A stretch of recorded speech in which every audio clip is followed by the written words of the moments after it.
தமிழகமெங்கும் கிளைகள் கொண்ட Annamal institute of hotel management and hospital management படிப்பில் சேர்வதற்கான அட்மிஷன் நடைபெறுகிறது. வாகை குணசேகரன், என்ன சார் தாவேக்கா எல்லாரையுமே கொண்டு வந்துட்டாங்க உள்ள?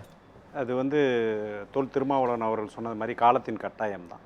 ஏன்னா தமிழக மக்கள் ஒரு வரலாற்று சிறப்புமிக்க ஒரு தீர்ப்பை கொடுத்துருக்காங்க. யாருமே எதிர்பார்க்காம எவ்வளவு கொள்ளை முறைகேடு ஊழல் எது பண்ணாலும் நம்ம பணத்தை கொடுத்து வாக்கினை வாங்கி விடலாம் என்று 2 திராவிட கட்சிகளும் நினைக்கிற பட்சத்தில் நாங்கள் பணத்தை வாங்கிட்டு நாங்கள் விசிலுக்கு தான் ஓட்டு போடுவோம்னு சொல்லிட்டு ஓட்டு போட்டு இல்லை எல்லாத்தையுமே சேர்த்து தாவேக்காவை தவிர மீதி எல்லா கட்சிகளும் தாவேக்காவை தவிர எல்லாருமே 108 பேர் தனிப்பெரும்பான்மையாக கொடுத்துட்டாங்க. அப்போ 108 தனிப்பெரும்பான்மை வந்த பின்னாடி நம்ம எங்களோட கொள்கை என்னென்னா மதசார்பற்ற சமூக நீதி கொள்கை. இதில் எந்த காரணத்தை கொண்டும் பாரதிய ஜனதா சார்ந்த அணிகளோட நம்ம ஒரு தொடர்புக்கு போக முடியாத ஒரு சூழல். அதே சமயத்தில் தமிழக மக்கள் அளித்த ஆதரவையும் நம்ம உதாசீனப்படுத்தி ஆட்சியை கலைச்சிக்கிறோம், நாங்கள் ரீஎலெக்ஷனை தொடர்பு சந்திக்க தயாராக இருக்கோம்னு சொல்லக்கூடாது. ஏன்னா மக்கள் பெரும்பான்மையான மக்கள் எங்களை ஆதரிச்சிருக்காங்க. ஸோ இதன் அடிப்படையில் எங்களது கொள்கைகளுக்கு ஒத்து போகிற கட்சிகளோட நாங்கள் லெட்டர் ப்ரொடியூஸ் பண்ணுறோம். அதில் காங்கிரஸ் உடனே ஏற்றுக்கிட்டாங்க. கம்யூனிஸ்ட் ஐயா பேபி அவர்கள் கடந்த 5 ஆண்டுகள் திமுக செய்த எல்லா ஆட்சிக்கும் துணை நின்றவர்கள் இவங்க தானே. பிசிகா, கம்யூனிஸ்ட், காங்கிரஸ் தானே. நீங்கள் கடந்த காலத்தை பற்றி பேசி இது பலன் இல்லை. அது அவங்கவுங்க அந்த கட்சி நிலப்பாடுகளை தான் பேசணும். இது ஒரு தூய ஆட்சி. இதில் நடக்கிறத பற்றி தான் நம்ம இனிமேட்டு பேசணும். கடந்த காலத்தில் அவங்க அப்படி இருந்தாங்க, ஏன் இப்போ இங்கே இப்படி வர்றாங்க அப்படிங்கிறத நம்ம பேச முடியாது. இது மதசார்பற்ற சமூக நீதி கொள்கை தேவை அப்படிங்கிற அடிப்படையில் விசிகா, கம்யூனிஸ்ட்டு, காங்கிரஸ், ஐயுஎம்எல் எல்லாம் வந்திருக்காங்க. ரெண்டாவது எங்கள் கொள்கை விளக்க மாநாட்டிலே எங்கள் தலைவர் அறிவிச்சிட்டார். என்னென்னா நாங்கள் தனிப்பெரும்பான்மையை ஜெயிச்சாலும் எங்கள் நாடி வர்றவங்களுக்கு ஆட்சி அதிகாரத்தில் பங்கு கொடுப்போம் அப்படின்னு சொல்லியிருக்காரு. இது 70 வருஷத்துக்கு முன்னாடி. அதிமுகலேருந்து எவ்வளோ பேர் உங்களுக்கு ஆதரவு தெரிவிச்சாங்க? அவங்களையும் அமைச்சரவையில் சேர்க்கல. அதிமுகவில் ஆதரவு தெரிவிக்காமல் இப்போ நீங்கள் அன்னைக்கு போலரைசேஷன் நடந்த அன்னைக்கு நீங்கள் மொத்தமே 172 பேர் தான். அதில் எதிர்ப்பு வெறும் 22 பேர் தான். அதிமுக செங்குத்தா உடையுது. அதை நாங்கள் மரியாதை நிமித்தமாக அவங்கள போய் சந்திக்க தான் செஞ்சோம். அதுக்குமே அன்னைக்கு எடப்பாடி பழனிசாமி ஐயாவை ஏன் சந்திக்கலைன்னு சொன்னால் அவர் ஜனநாயக மாண்பை காப்பாற்றலை. அவர் நின்ற தொகுதியில் எங்களோட கட்சி வேட்பாளரை விலை கொடுத்து வாங்கி விட்டாரா அல்லது துரத்தி விட்டாரா ஏதோ ஒரு இது பண்ணதுனால அந்த தனி மனித அந்த ஜனநாயக மாண்பை காப்பாற்றதன் காரணத்தினால தான் அவரை மட்டும் போய் தமிழக வெற்றி கழக தலைவர் முதல்வர் அவர்கள் சந்திக்கலை. மற்றபடி எல்லாரையுமே ஐயா வைகோ முதற்கொண்டு எல்லா தலைவர்களையும் சந்தித்தார். இது எப்படின்னா ஏடிமிக்க அன்னைக்கு 22, 25 செங்குத்தா பிளந்த காரணத்தினால ஒரு மரபுக்காக போய் சந்திச்சதனே தவிர ஆதரவு கேட்டு போகலை. சரி, ஆதரவு தெரிவிச்சவங்களுக்கு நீங்க என்ன செஞ்சீங்க? ஆதரவு திமுக அன்னைக்கு வெளிநடப்பு செஞ்சுச்சுல. திமுக வெளிநடப்பு செய்தது ஆதரவு கிடையாதுன்னு அவங்க அறிவிச்சாங்க. ஆனால் ஒரு 25 எம்எல்ஏக்கள் உங்களுக்கு ஆதரவு தெரிவிச்சாங்க இல்லையா? அவங்களுக்கு நீங்க என்ன சொன்னீங்க? என்ன செய்யணும்? ஆதரவு அன்னைக்கு இந்த ஆட்சி தேவைன்னு ஆதரிச்சிருக்காங்க. அவங்கள்ட்ட எதுக்கு நாங்க ஒப்பந்தம் போடலையே? நாங்கள் இது செய்கிறோம் அது செய்கிறோம் எதுவும் ஒப்பந்தமாக போட்டோம் அப்படிலாம் ஒன்றுமே இல்லை.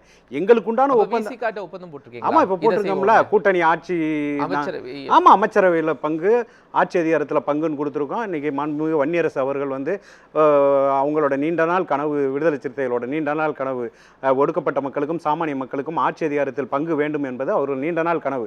அந்த கனவினை தமிழக வெற்றி கழக தலைவர், வெற்றி தலைவர், தமிழக முதலமைச்சர் மாண்புமிகு முதல்வர் மூலமாக இது அன்றைக்கி நிறைவேறிருக்கு. அதே இந்தியன் யூனியன் முஸ்லீம் லீக்கும் ஐயா ஷாஜகான் அவர்கள் இன்னைக்கு மாண்புமிகாக ஆயிருக்காரு. அவங்கெல்லாம் ஒரு உண்மைக்கே ரொம்ப ஒரு உள்ள பொறிப்பில் இருக்காங்க.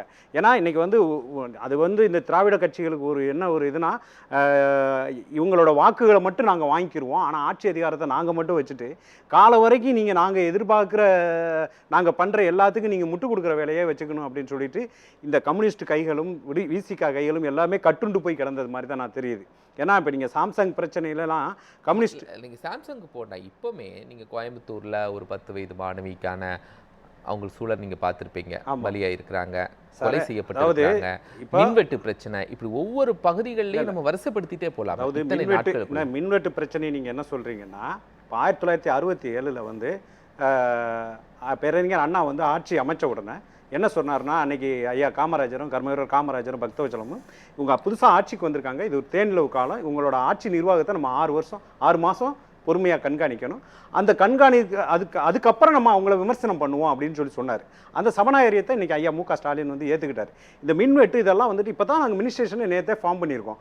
இனிமேட்டு அவங்க வந்து நடைமுறை சிக்கல் நிறைய இருக்குது. இதில் வந்து எங்கே வந்து புல்லுரிவு இருக்குது, எங்கே வந்து முறைகேடு நடக்குது, இதெல்லாம் நாங்கள் கண்டுபிடிச்சி ஒரு ரன்னிங் ஆர்கனைசேஷனாக ஓடி வர்றதுக்கு கொஞ்சம் நாள் ஆகும். ஒரு 60 நாள் வரைக்கும் மக்கள் இல்லை மக்கள் பாதிக்கலை. இது சிறு குறை தான். அதுக்காக ஃபுல் ஷடவுன் கிடையாது. ஓகேங்களா? ரெண்டாவது நீங்கள் வந்து கோயம்புத்தூர் நீங்கள் சொன்னீங்க பார்த்தீங்களா, கோயம்புத்தூர் சொன்னீங்கல்ல. இப்போ வந்து கோயம்புத்தூரில் இது இந்த மாதிரி செயல்கள்லாம் நடக்கத்தான் செய்யும். ஏன்னா அது தனிமனி நான் சொல்லிக்கிறேன் எங்கே தப்பு நடந்துச்சுன்னா, இப்போ வேடநத்த சிறுமிக்கு நடந்துச்சு. அந்த பேரண்ட்ஸ் வந்து போய் டிஎஸ்பியை பார்த்து பேசுகிறாங்க, அங்கே உள்ள இன்ஸ்பெக்டரை பார்த்து பேசுகிறாங்க. அவங்க கொடுத்த ரிப்போர்ட் என்ன? ஒரு இன்சிடெண்ட்டை வந்து ஐயா மு க ஸ்டாலின் தான் அந்த துறையை வச்சிருக்காரு. அவர் வந்து கண்காணிப்பு கேமரா வச்சு பார்க்க முடியாது.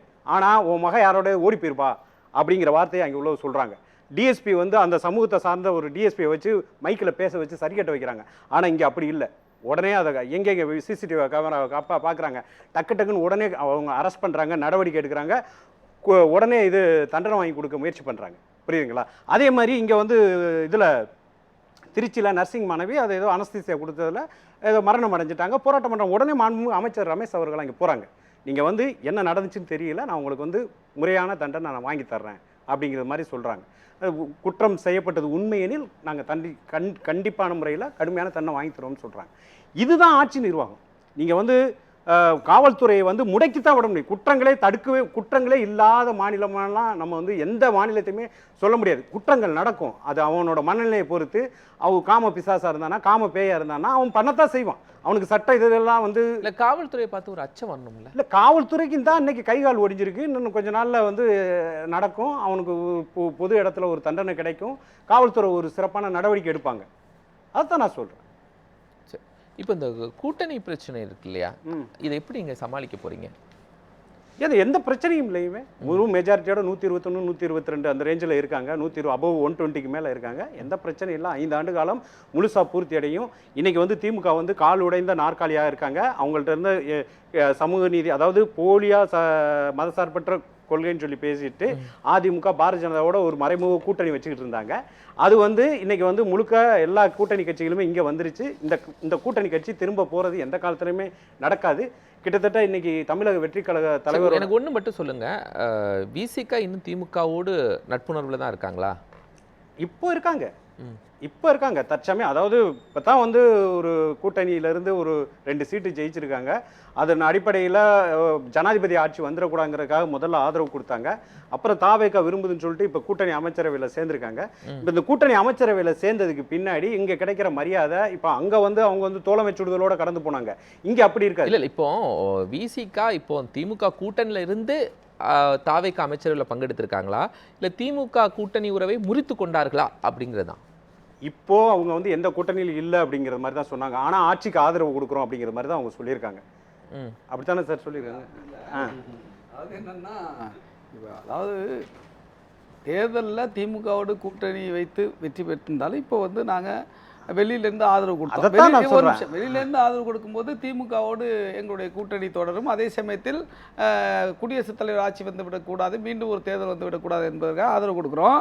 ஆனால் இப்போ அமைச்சரவையில் பங்கேற்ற பிறகு நாங்கள் தாவேகா கூட்டணி தான் தொடர முடியாது. அதுலேருந்து நாங்கள் விலகி கொள்றோம்னு சொல்லிட்டாரு, சொல்லியாச்சு. அதில் திமுக கூட்டணியிலேருந்து அவர்கள் மீது மரியாதை மதிப்பு எல்லாம் உண்டு, எல்லா வகையிலும் அவர்களோடு உறவு உண்டு. ஆனால் கூட்டணி என்கிற அந்த விஷயம் வந்து கிடையாது. அது தலைவர் இன்றைக்கு காலையில அதுதான் அவங்க வந்து கிட்டத்தட்ட இந்த 4 கட்சிகளுமே திரும்ப போறதுக்கு வாய்ப்புகள் கிடையாது. ஏன்னா இது வந்து முற்றிலுமா மதசார்பற்ற கூட்டணி. எல்லாரும் முடிச்சுட்டு வந்துட்டாங்களான்னு கண்டிப்பா முடிச்சதுதான். அப்போ கம்யூனிஸ்ட் இவங்க அமைச்சரவையில் பங்கெடுத்துட்டாங்க, அதனால கூட்டணியில இருந்து விலகிட்டாங்க எடுத்துக்கலாம்.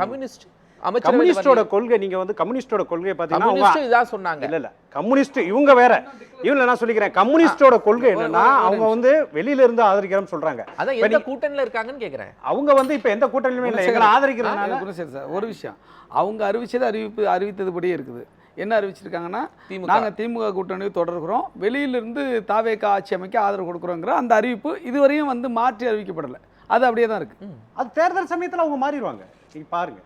சார். தேர்தல் சமயத்துல தன்னோட திமுக கூட்டணியில இருந்து கொண்டு தாவேக்காவுக்கு ஆதரவு. ஏன்னா கம்யூனிஸ்டோட வரலாறு நீங்க அப்படித்தான். நீங்க ஐக்கிய முன்னணி ஒரு கூட்டணியில இருந்துட்டு இல்ல ஐக்கிய முன்னணி கூட்டணியில ஐக்கிய குஜரால் அவர்களை வந்து அவங்க வெளியில இருந்து ஆதரிச்சாங்க. ஐயா மன்மோகன் சிங் வெளியில இருந்து ஆதரிக்கிறது பிரச்சனை இல்ல, இன்னொரு கூட்டணியில இருந்துட்டு ஆதரிச்சாங்களா? இது மதசார்பற்ற முற்போக்கு கூட்டணிங்கிறது சேம் வடிவம்ங்கிறதுனால ஆதரிக்க. ஆமா என்ன எங்களோட கொள்கை அதுதானே. தமிழ் தேசியமும் திராவிடமும் ஒரே கண்ணுங்க தானே சொன்னோம். நாங்க வந்து வேற எதுவும் எங்களோட இது இருக்கா அப்படி ஒண்ணும் இல்ல. அவங்க வந்து இப்போதைக்கு என்னன்னா கூட்டணியில இப்போ வந்து இல்ல, அதாவது தேர்தல் சமயத்துல தாவேக்காவா திமுகவா முடிவு பண்ணுவாங்க. ஆனா ஆட்சிக்கு பங்கம் விளைவிக்கிறது மாதிரி எந்த ஒரு இதுவும் பண்ண மாட்டாங்க. வாகை குணசேகரன், அதில் 90% மக்கள் வந்து விசிகாவையும் தாவேக்காவோடும் இணையறதை வந்து ஒத்துக்கிறாங்க. இந்த ரிசல்ட் வந்து எதை காமிக்குதுன்னா, அடுத்து நடைபெற உள்ள நாடாளுமன்ற தேர்தலையும் இந்த கூட்டணி வந்து தொடரப்போகுது. அது வந்து 40க்கு 40 ஸ்விப் பண்ண போகுது அப்படிங்கிறது மாதிரி காமிக்குது. அதுக்கப்புறம் நடக்கிற 2031 தேர்தலில் வேணா ஒருவேளை திமுக அதிமுக இவங்கெல்லாம் வந்து ஒன்று சேரக்கூடிய ஒரு வாய்ப்பு வந்துருமோன்னு இந்த போலிங் ரிசல்ட்டை பார்க்கலையே தெரியுது. அதுதான் நான் சொல்லிக்கிற மாதிரி இருக்கு.